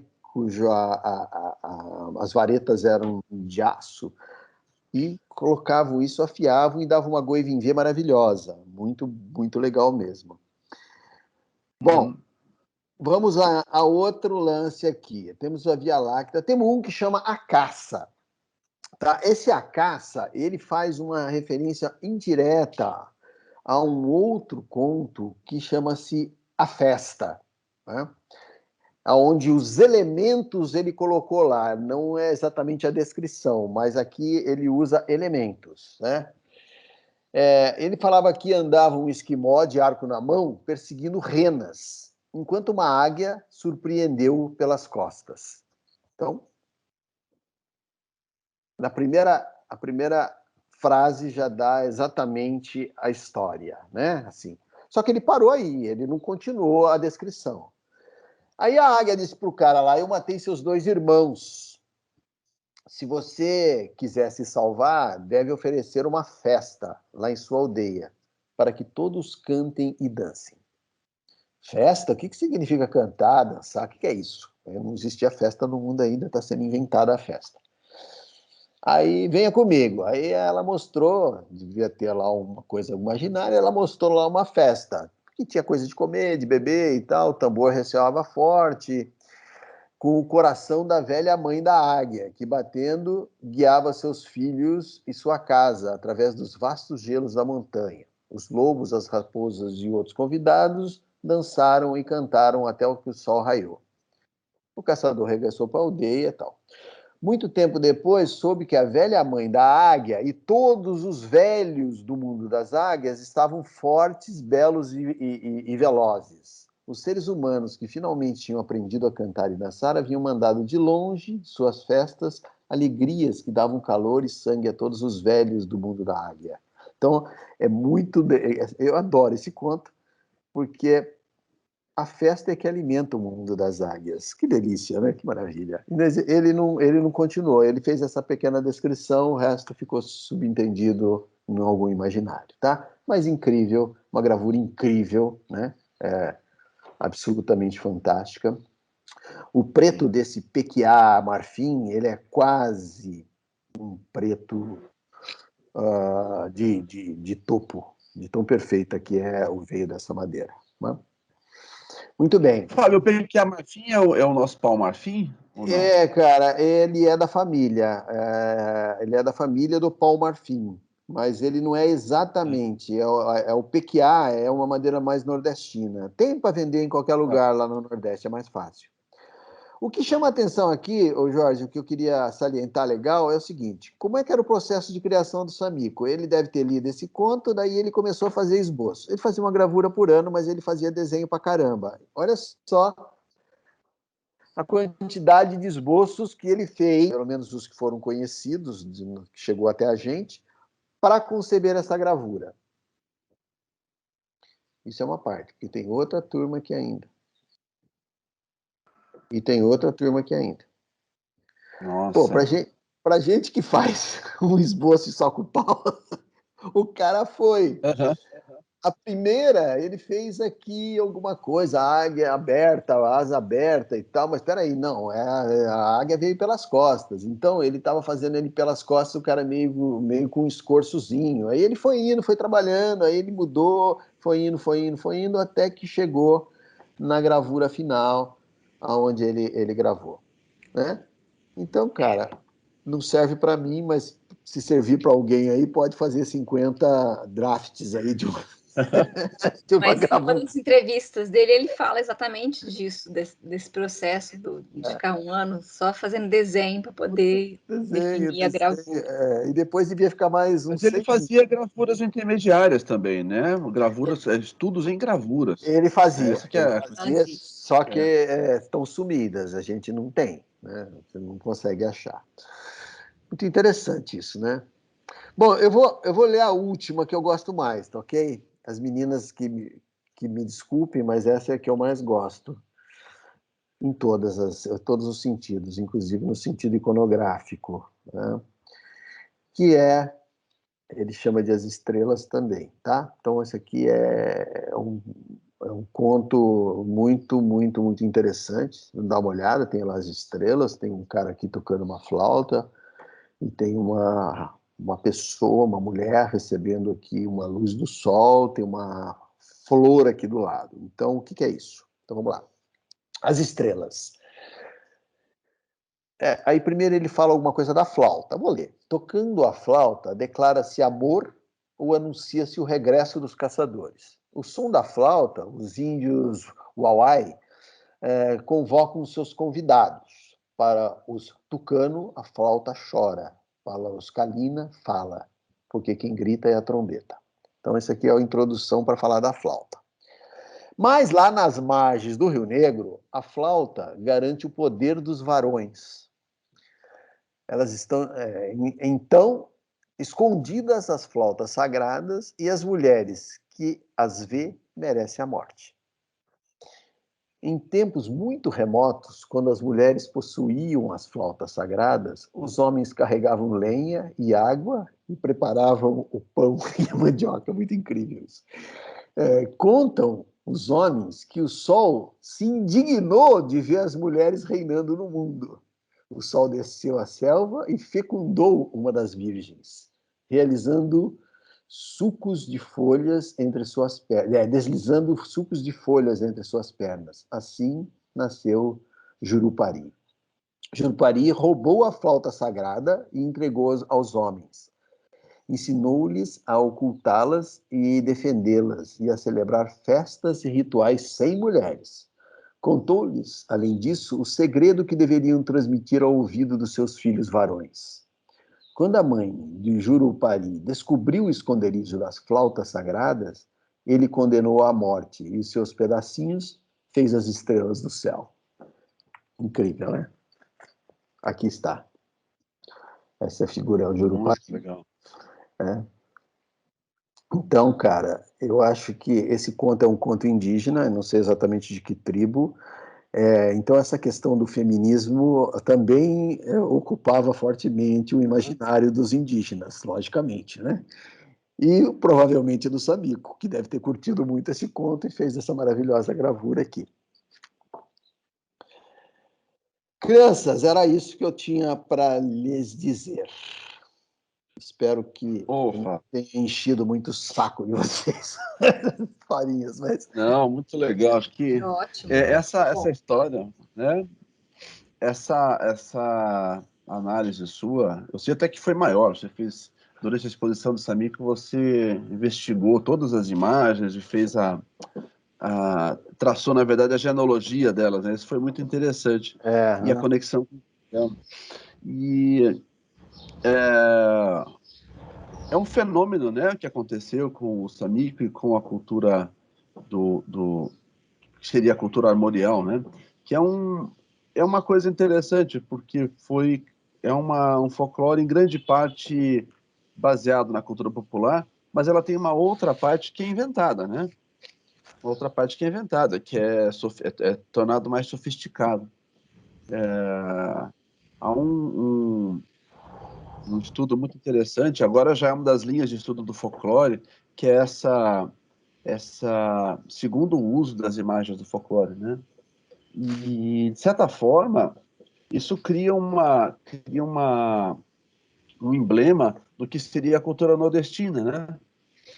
A cultura, pelo menos a cultura do Agreste, está muito ligada ao que o Suassuna conseguiu impregnar no imaginário coletivo, né?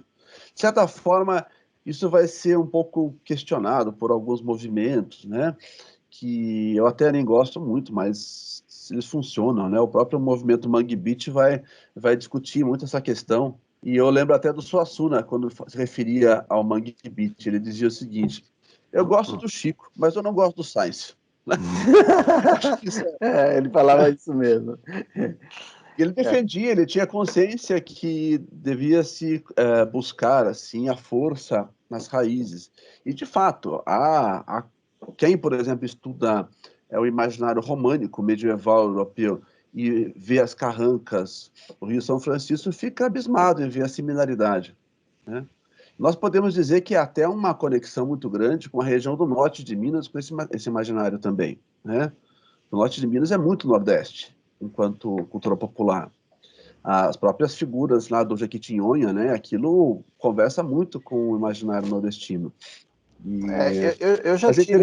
Eu já entrei pelo Nordeste por ali. Você não sabe exatamente aonde começa a Bahia e acaba Minas Gerais. Não dá para se definir exatamente, né? Porque é muito similar. Sim, mas o interessante é ver como que esse tipo de manifestação, você mesmo falou, uma xilogravura custa R$50 e outra custa 11 mil, né? Tem esse disparate assim, sem falar de preço, mas usando esse preço como um parâmetro também, é muito curioso ver como acontece, né, essa cisão.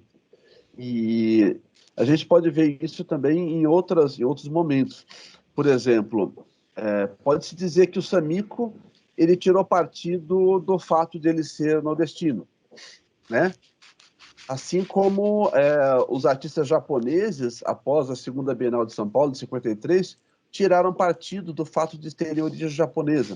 Ou seja, vamos produzir alguma coisa que tenha a ver com a figura, ser a personagem. Porque a gente sabe, né, que vários artistas japoneses, que nós conhecemos como abstracionistas, eles pintavam a maneira pós-impressionista até a Segunda Bienal de São Paulo. E descobriram esse veio, né? Que é ser japonês, qual que é o poder da abstração que faz uma conexão com os ideogramas, e por aí vai, né? Acho que com o Samico aconteceu uma coisa bem semelhante, né? Não colocando em dúvida a qualidade, né? A qualidade é indubitável, mas assim, como o nosso objeto de estudo aqui é o artista, a poética, a produção, o mercado, o colecionismo, acho que diz muito respeito, né? Eu tive um aluno, você conheceu, Fábio, não vou falar o nome, mas ele quebrava a cara com pintura e tal. Bem, começou a fazer estilogravura comigo, e logo no segundo mês, pelo tipo de imagem que ele tinha feito, já conseguiu uma exposição no Museu da Gravura de Curitiba, depois ele estava ganhando prêmios na Europa. Por que ele ganhava prêmios na Europa? Onde ele mandava? Porque ele correspondia àquilo que os europeus esperavam de um artista brasileiro, né? E ele começou, por exemplo, a copiar de um livro ornamentação corporal indígena, né? Pegou de algumas etnias e fazia as impressões de estilogravura em preto e vermelho, né? Como é o genipapo e o urupu, e fazia impressão, não existe mais hoje, mas aquele papel de pão, né? Que era um papel de seda que se enrolava a pão antigamente. Os mais velhos aqui devem se lembrar, né? Dessa textura. E fazia impressões muito mal feitas, sabe? Feitas no prelo, carregadas de tinta. E aquilo, quando chegava na Europa, puxa, veio do Brasil, o selo do Brasil. Nossa, esse cara mora com os índios. Acho que ele nunca tinha visto um índio na vida, sabe? Mas, assim, ele arrebentou de ganhar prêmios lá fora, né? Foi uma coisa muito curiosa, né? Ô Jorge, a gente não vai longe, a gente conhece outras pessoas que também não é bom citar o nome, mas que se aproveitam de um nascimento no Piauí e circulam em São Paulo como altos cults, não é? E é uma coisa assim, essa coisa do mercado é um negócio muito... Eu acho que a gente tem que estudar isso e depois estudar o mercado. São duas coisas distintas, são duas matérias que a gente pode, né, deixá-las isoladas. O objetivo nosso aqui é estudar isso mesmo, né? É discutir essas questões abertamente, né? O Focion fala muito dessa história tem uma hora que a obra cria o artista, né? Uhum. Isso tem muito a ver, né? Essas coisas se contaminam, né? Uma coisa se liga à outra. Por exemplo, é como se fosse quase que proibido para um artista que morasse num contexto X fazer algo de outra estética, né? E a gente até pensa assim, puxa vida, mas um artista japonês fazendo essa imagem de caráter europeu, né? Ou vice-versa, causa sempre um estranhamento. É isso acho que até em outras áreas, né? Então, o Samiko foi um grande exemplo, assim, dessa conexão entre personalidade, né? E, e a obra. E ele incorporou mesmo. E a gente acaba incorporando, não adianta, né? Mas se você quiser ter se quer construir uma obra, você precisa fazer essa relação, essa conexão entre a pessoa e a criação. Se não houver isso, a coisa não acontece, né?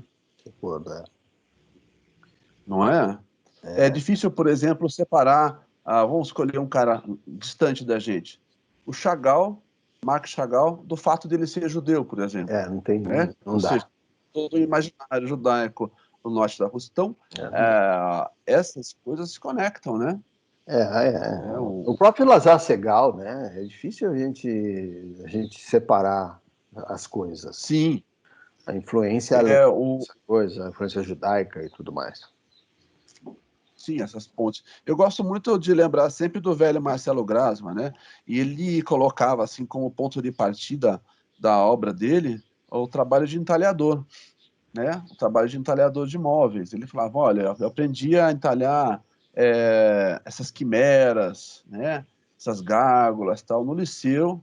E isso realmente, não só aprendeu a fazer isso com os entalhadores italianos no liceu, que era um estilo que ele chamava de estilo renascença, né? Em algumas casas de vovó, a gente acha ainda móveis com aquelas patas de leão, né, com algumas gárgulas. Eram pintados eram escurecidas, né? Essas madeiras eram escurecidas, né? E às vezes se usava uma tinta que é um sato de nogueira, que ele aprendeu a usar como ferramenta de desenho. Então, ele coloca isso. E ele realmente passou quase que incólume a ideia da abstração, de outras tendências, e cultivando na figura dele essa ideia de um ancião, de um mestre. Ele sempre foi velho, o Grassman, sabe? Sempre foi. Lembro da Bárbara Spanucci, que era da mesma idade dele, ele falou que, olha, ele sempre teve esse jeito, né? Ele cultivava essa ideia de um mestre velho e tal, quase que um bruxo, né? Então, essas figuras funcionavam na obra dele como um representante desse bruxo, né? Sem essa marca, isso que nós falamos na semana passada, esse é o branding, gente, né? Esse é o branding, né? Pode parecer quase que assintoso, né? Tratar de um assunto de marketing, onde a gente deveria falar só de questões espirituais, de sensibilidade, mas não é o que acontece, né? O que acontece é que a gente tem, muitas vezes, uma marca. Uma vez, um crítico de arte, aliás, foi uma observação muito inteligente, nessa comparação, nessa oposição que se faz muito entre a Tarsila e a Anita Malfatti, muita gente fala da Anita assim como uma força muito maior que a Tarsila. Mas esse crítico, né, o Carlos Escarins, ele falou o seguinte, só que a Tarsila tem obra, a Anita não tem obra, né? O que é isso? A Tarsila tem a unidade de obra. A Anita tem diversos momentos de explosão. Diversos momentos não significa obra, entende? A obra significa, é representada por um conjunto de peças, né? De uma pesquisa à exaustão. Então, aí entra também a questão do branding, né? Só se obtém essa marca com a pesquisa à exaustão. Bem, eu não quero levar muito mais adiante isso, acho que a presença do Fábio que foi muito legal, viu? Não sei se alguém quer perguntar alguma coisa, acho que eu falei demais. Falei para vocês. Falei, sim, imagina. Eu fico com vontade de falar mais, né? Eu tive um contato com o Samiko, que não foi assim um contato no ateliê quando eu fiz gravura no ateliê Guararapes, que era do João Câmara. O Samiko, ele não fazia litografia, mas ele sempre circulava por lá. E quando o João Câmara não está, às vezes ele autorizava ou não a saída de tiragens, né? Então eu cheguei a ir à casa do Samiko para levar uma tiragem, para ele autorizar uma tiragem que estava assim, nos valores deles estavam tava meio duvidosa, né? Que fiz com uma cor que eles não usavam e tal, e dei umas borradas, eu queria aquilo mesmo. Então é isso. Bem, eu queria agora abrir para vocês, gente, eu já falei demais.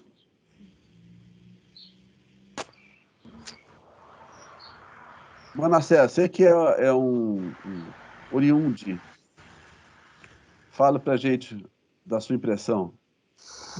Ah, gostei muito. Vocês estão me ouvindo, né, agora, né? Só uma voz, né?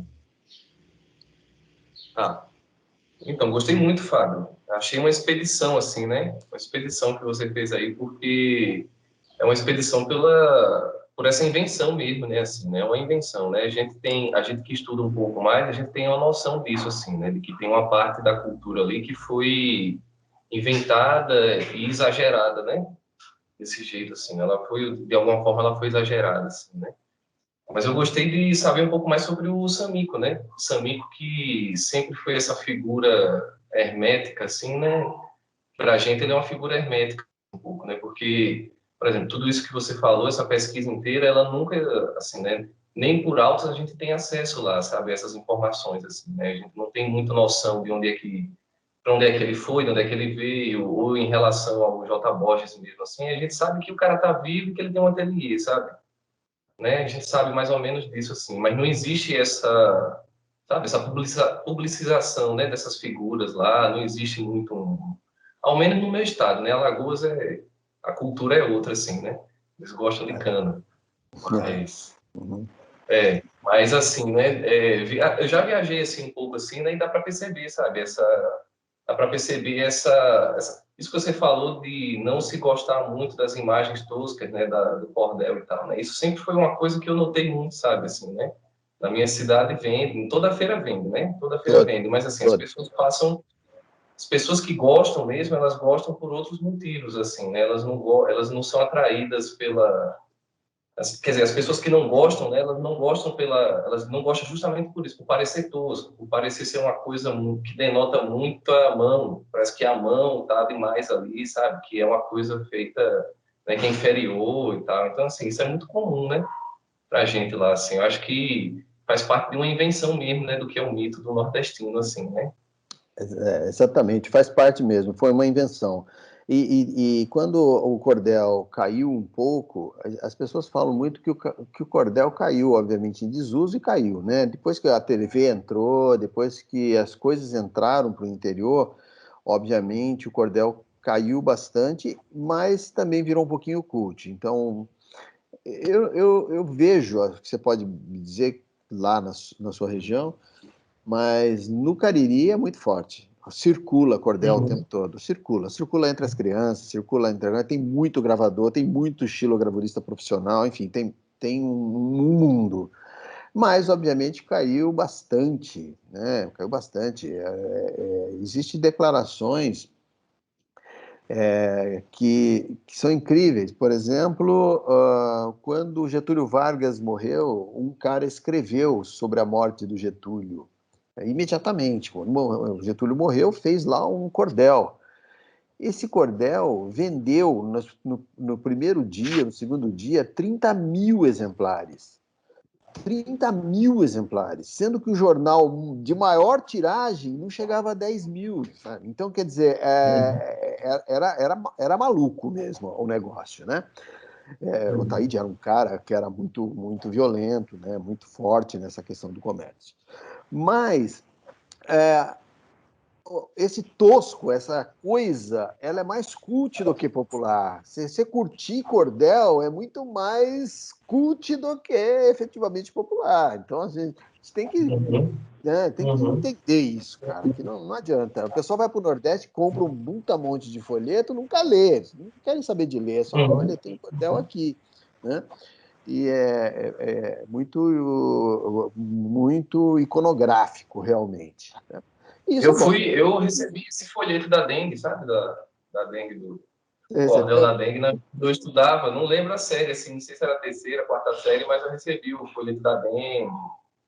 Recebi vários desses folhetos aí, né? Isso é comum, sabe? Só que não é dessa forma como tem que pintar, né? Que a gente come cordel o dia inteiro, né? Quem come cordel é o turista, quem vem de fora. Quem vem de fora, é isso mesmo. Isso quem aí. gosta mesmo é isso. Mas, assim, aproveitem esse exercício que nós fizemos e deem uma lida, principalmente nos grandes clássicos, né? Que são interessantes. O Pavão Misterioso é maravilhoso. Uma das gravuras que o José Lourenço imprimiu ali, a capa, era do Pavão Misterioso. É uma coisa maravilhosa. O Pavão Misterioso é uma coisa... o Conto das Arábias. Se passa na Turquia. É sensacional, cara, né? Vale a pena. Mas aí tem outra questão interessante, né, Fábio? Que é a figura do mascate libanês, né? Muito forte que no levava Nordeste. produtos do interior do Nordeste. E, além dos produtos, ele levava as histórias. Exatamente, faz parte. Quando eu falo dos colonizadores, eu digo inclusive esses outros colonizadores que vieram a posteriori, né? Que vieram e foram colonizando aquela coisa, aquela mistura. É muito legal, é muito interessante. E se a gente pensar assim, em termos de marco, de lastro nacional, até que nós usamos pouco no Brasil essas referências, né? Misto de culturas antigas, porque os mexicanos, por exemplo, se esbaldaram, né? Se esbaldam até hoje. Esbaldam até hoje. Né? Não só nas gravuras do Posada, principalmente, né? Que foi um cordelista mexicano, popular, quanto na própria cultura, tanto na cultura asteca quanto maia, né? Eles têm essa declaração, né? E essa marca, é um branding deles, né? Você não pode, você não consegue desassociar, né, o Orozco, Rivera, Siqueiros desse imaginário. Tanto que quando a gente vê alguma coisa que foge disso, eu acho estranho, né? Nossa, mas será que é mesmo? Né? Eles souberam. Bem lembrado. Disso. E a gente não, né? Com essa riqueza toda que nós temos, principalmente do Amazonas, dos índios e dessas culturas todas, a gente não tira nenhum proveito, né? Nenhum proveito, sim. Os nordestinos tiram proveito da maluquice deles lá, né? Porra, o negócio é...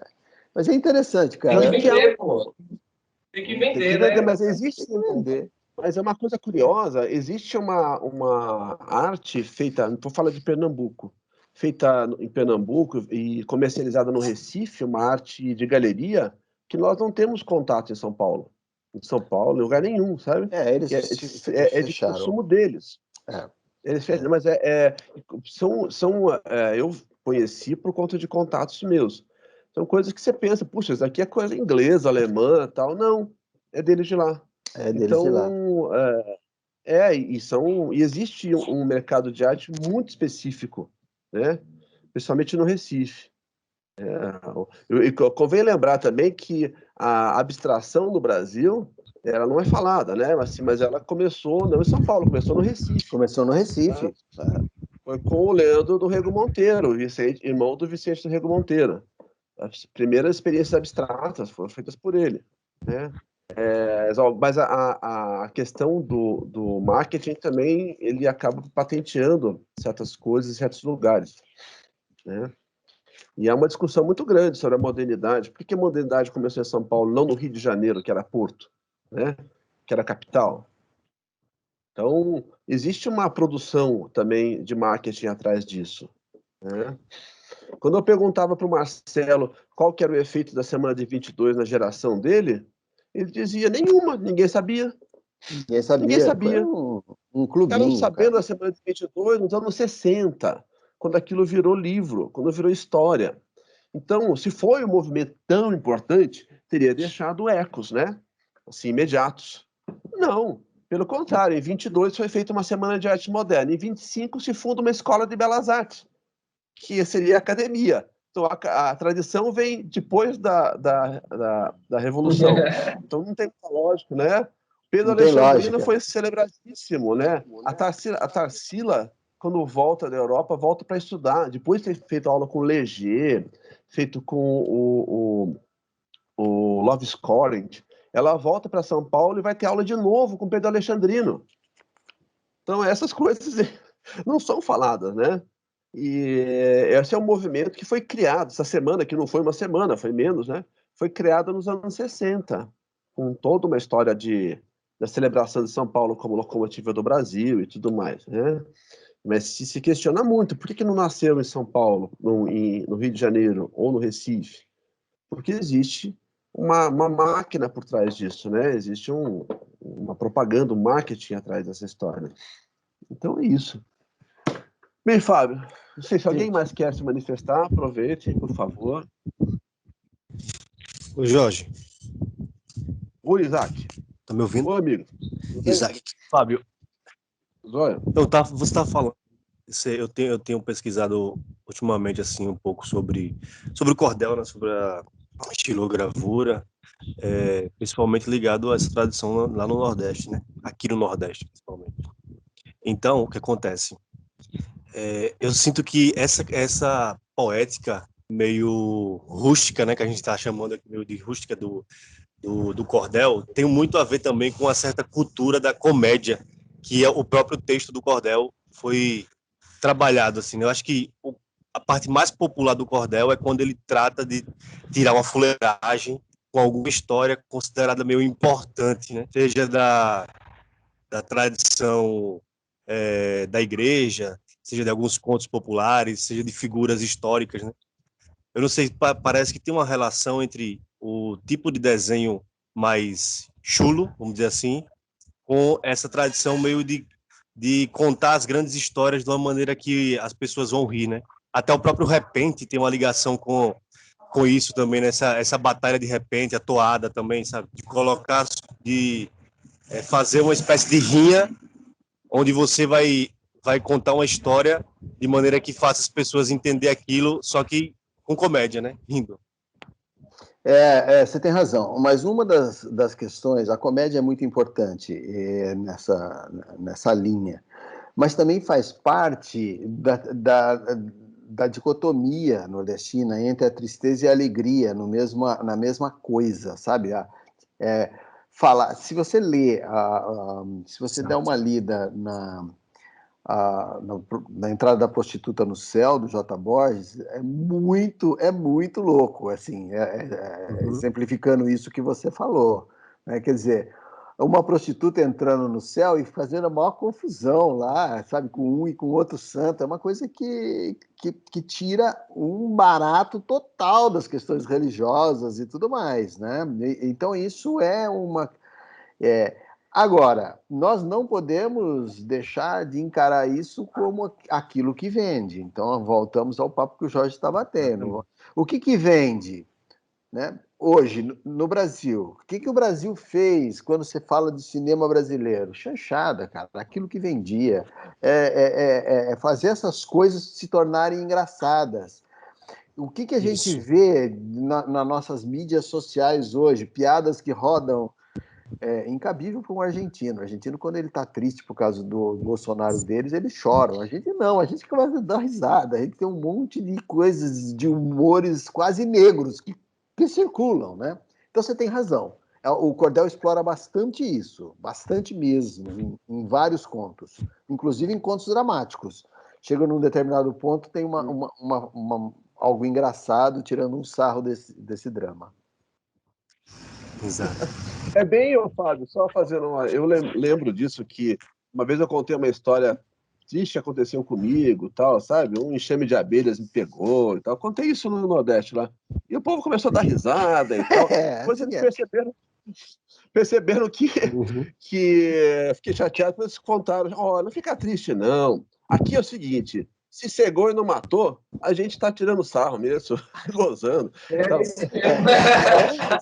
bem isso, cara. É isso mesmo. Mas assim, se a gente pegar assim, não é? Se a gente pegar isso numa transliteração, é o Alto da Compadecida do Suassuna, né? Porque tudo vira brincadeira. Tudo vira brincadeira. A própria narrativa é brincadeira. A própria métrica assim, da poesia que eles usam, né? Meio que decassílaba ali. Você vai preparando uma história até chegar em um punch, né? Depois da terceira estrofe, você chega num punch, sempre num punch, assim, uma surpresa, não é? Exato. Legal, é isso mesmo. Legal.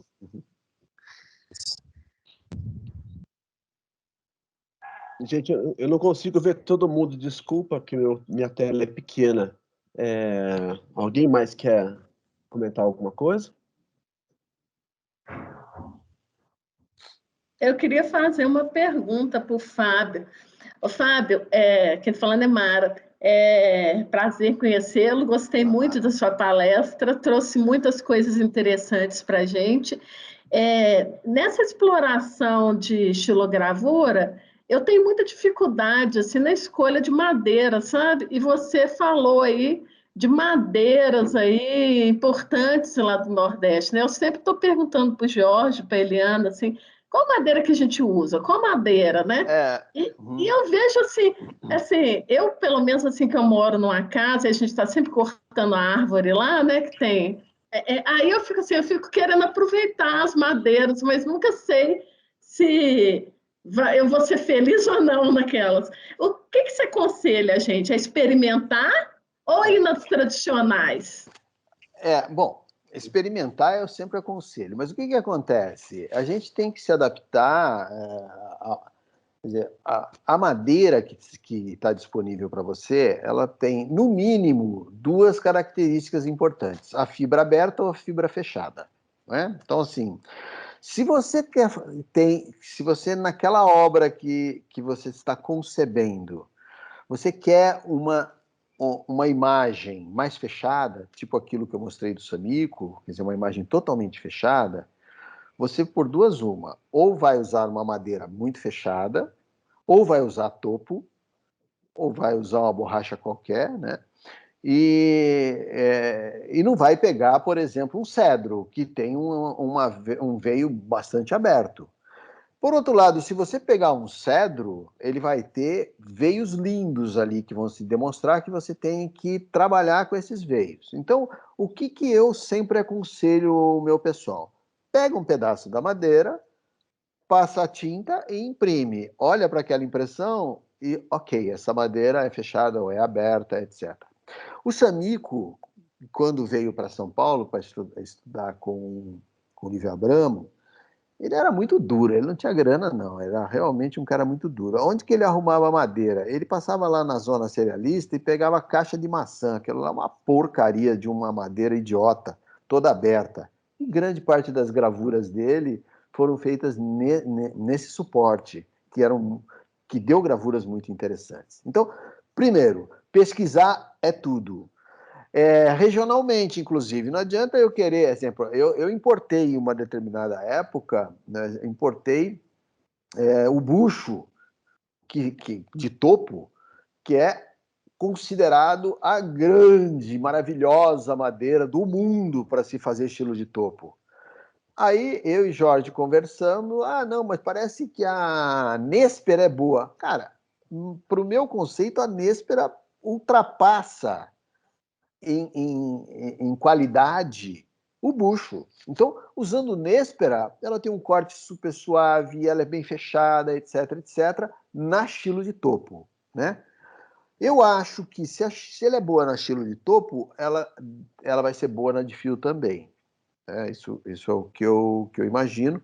Talvez com uma fibra um pouco mais dura, porque se ela é boa para o topo é porque as fibras são bem duras.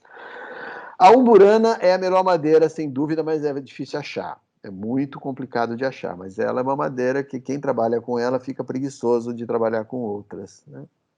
Agora, pesquise, pegue qualquer coisa do chão. Eu fiz estilo de topo em eucalipto e gostei muito, né? Eucalipto é uma madeira condenada, uma desgraça, mas ela dá ela dá uma gravação perfeita.